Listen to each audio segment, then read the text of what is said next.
My name's Chris Barnes. I usually do the smoker lighting demo for the Central Texas Beekeeper Association Bee School. Since it got canceled this year, I'm going to go ahead and do a video and basically do what I do for the smoker demo for everybody to see. So, first thing I want to talk about is there's a whole bunch of different kinds of smokers. This is the smoker I've used for the last several years. It is the medium-sized smoker. A lot of people, when they first get started, including me, bought the real tall, big one. Trust me, you don't need the tall, big one. This smoker right here, once you get it lit properly, will provide smoke to go through about 24 beehives at least. One thing I do want to point out is you do want to buy the smoker with this wire guard on it. It's because these smokers do get hot. If you can tell, it's kind of discolored. That's from the heat. The wire guard just keeps from burning yourself. It keeps from burning holes in your bee suits. I'm going to go ahead and just start doing it to show you what all I am, starting from a completely empty smoker here. I use all kinds of different materials. It doesn't really matter what you put in your smoker to burn, as long as you can get a good fire going. I generally like to start my fire with burlap. Some people start with paper.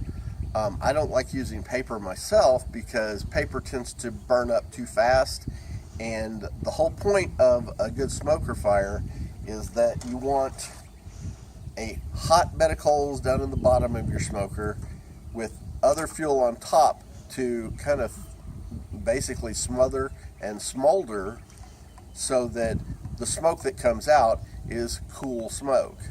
You don't want hot smoke coming out, and that's one of the mistakes I see some people make sometimes, is they just have, when they pump the baffle here, you get hot embers coming out or hot smoke coming out, and that will tend to make the bees unhappy. It would make you unhappy if you were blowing hot smoke or embers on you too. So, getting back to this, what I generally like to do to light my smoker and get it started with is I start with a piece of burlap that I just cut up. I like burlap because it's really easy to light, but it will stay lit long enough to get other things burning. Some people will just use straight burlap in here, and that's okay. It gets a little pricey. As I said, it doesn't matter what you put in your smoker.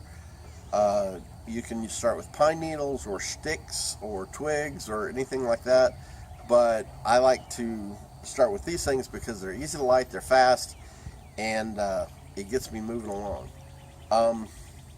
The other things that I use is, after I get my burlap going, this is upside down, but this is pine shavings from Tractor Supply. You get a whole bag of this for, what is it, like $5, something like that. This is the light material that burns fast. This does not make a bed of coals. For the bed of coals, also from Tractor Supply, I use these pine pellets. If you look at bee supply catalogs, you'll find smoker fuel that you can buy. A lot of it's just the same pine pellets, but it's way more expensive from bee supply companies. I think this 40-pound bag was about $7 or $8, and these bags have lasted me 2 years, something like that. My wife is saying 1 year. It doesn't matter. They're still half full. Well, not quite half full. And I have 45 hides that I take care of. So if you've only got a few hides, a bag of each of this will last you pretty much 10 years, maybe. That might be exaggerating, but it'll last you a long time for essentially, what, $15? Anyway, all right, so let's get started. I used to do this demo with a regular lighter and stuff, just kind of showing off. I can still do that. These days, this is what I light my stuff with, but I only use this long enough to get the fire going. So let's go ahead and start doing this. I'll just put that in there loosely. get this going.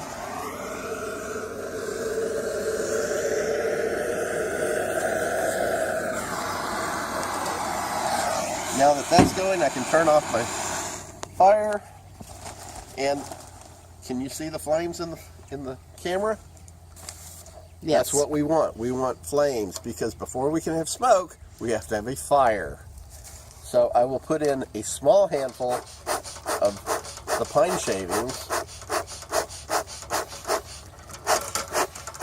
And sometimes I have to hit it with a little bit more of the fire, but you can see that there's smoke.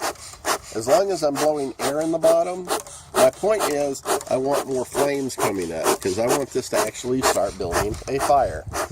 Just like anybody that does a barbecue pit, you need a bed of coals.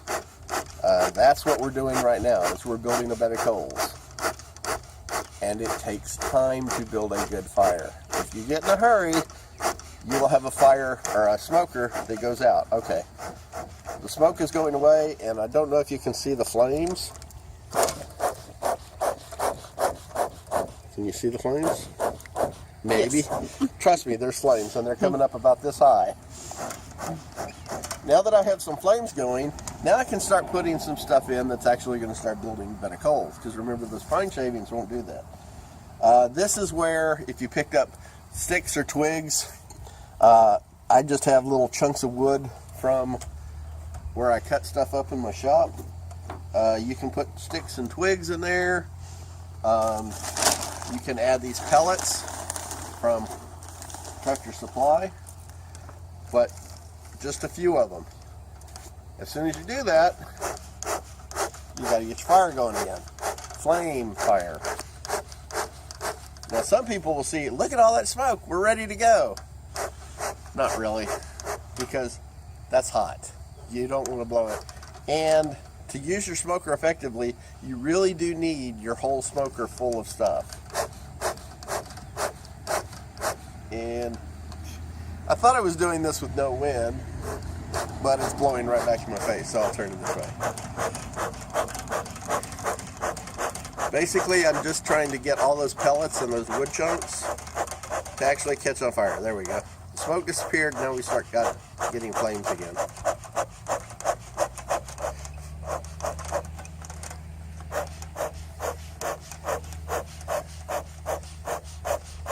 And it's not always possible to see the flames, but you can sure feel the heat.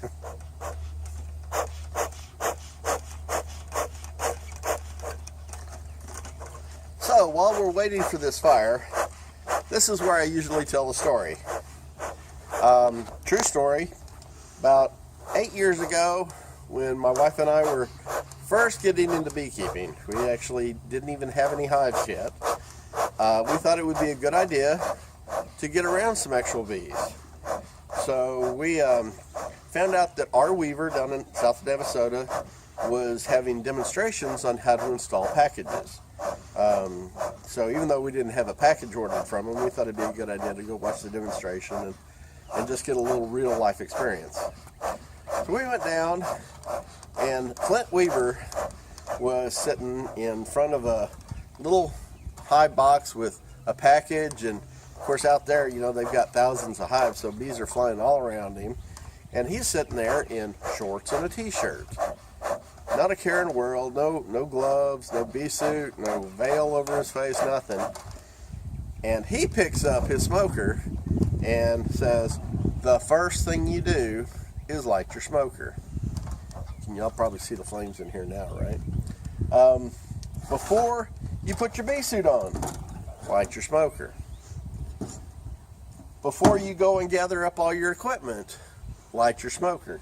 If you notice, I don't have any equipment set up yet. And we are going to go out and do some hives here in a little while. Because the first time, this is still Clint Weaver talking, you don't light your smoker, the bees are going to light you up. Doesn't matter how nice and sweet and gentle your bees are, even if you think you're only going to go out there and just open the top of the lid for a second and just be real fast, light your smoker. Because they will get unhappy if you don't light your smoker. figured if that was advice from a 4th generation beekeeper, I might should pay attention to it. And sure enough, there have been times where I haven't listened to that advice, and I've gone out and tried to do something real fast and didn't light my smoker, and Clint was right.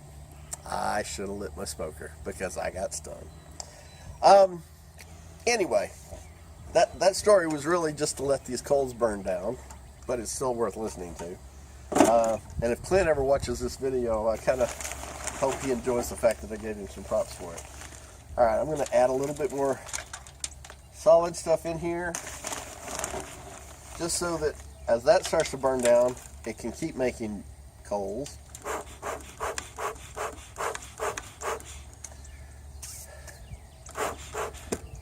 Okay, now we have a pretty decent fire started here. I'm going to let it burn for just a few more minutes before I start talking about, filling it up the rest of the way so that it can smolder. While it's doing that, let me quickly talk about why we use smokers, and why smoke in particular, as opposed to some other people sometimes like to try to use, spritz them with sugar water or essential oils or other things like that. I'm not sure why they think they have a problem with smoke, but unless they associate it with smoking. But the reason we use smoke is if you think about bees out in nature.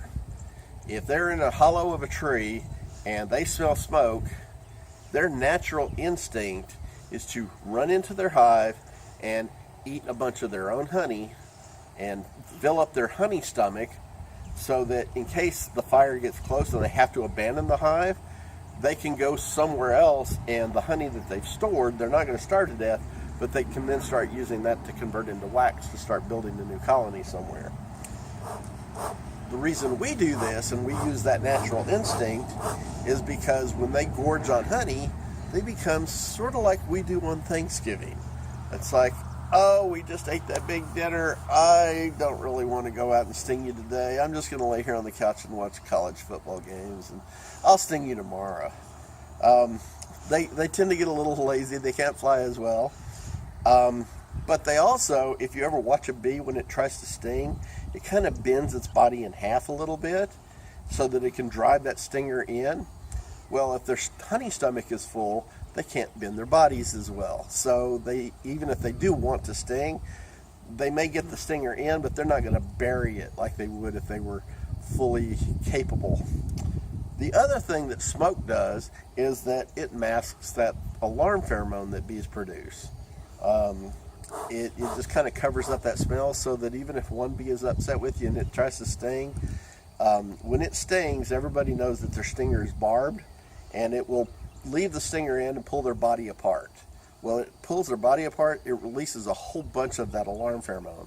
That tells other bees, there's a problem here, let's come sting this person too. Let's get rid of this threat. Well, if they can't smell that alarm pheromone, you're not going to have 5 other bees or 20 other bees trying to come sting you. So, one sting is definitely better than 20, as y'all can imagine. Smoke does all that, whereas if you try to spritz them with sugar water, there's no smell there. They don't really have any instinct to eat that sugar water, so they're not going to gorge on it. They may kind of groom each other and lick the sugar water off of each other, but they're not gorging themselves on it. All it really does is make them wet, which kind of might piss them off to begin with, and that's not the situation you want. Obviously, essential oils and stuff have their own smells to it. Some of them the bees like, and some of them they don't, but none of them cause that natural instinct to gorge on honey and settle down so that they can't sting. Okay, so that's my sermon on why we use smoke as opposed to other things.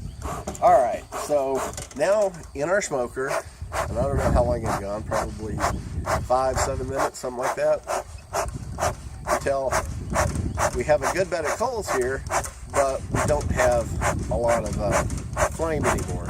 This is the situation we've been looking for. Now we can come in, and if you were using pine needles or something like that, you could just cram them on there. The reason we're doing that is we want to smolder this fire now. So I'm going to grab a handful of these pine shavings, put them on top, and here you notice my hand's in here and it's not burning up. It means I've already covered up the heat, but they're still hot down there at the bottom. So we've got heat down here, cool up here, and this is cool. You can see my hand still. I don't know what to catch it. The last thing that I do, and this is just me, and this is an old piece of burlap that I've had before, I'll take a piece of burlap and put it on top, because if I have pine shavings or something light and loose on top, occasionally, especially if I've been using my smoker for an hour, the heat eventually will start burning up and start using up this fuel that I just put on top, and I don't want to have lightweight embers being able to fly out. So this last piece of burlap is really just kind of a shield to make sure that I'm not blowing embers into the hive. Close it up, give it a few more pumps, and I can promise you this smoker, if I just leave it sitting here on my tailgate for an hour, I can come back in an hour and give it about 5-6 pumps, and I'm going to have smoke still going. It will keep burning for a long time. If I'm out at my hives and I'm using it, I don't even have to do that. I can just set it down, use it when I need to, and be done. Okay, hopefully I'm going to go ahead and upload this to YouTube. If y'all have any questions, go ahead and put it in the comments, and hope y'all have fun with your bees.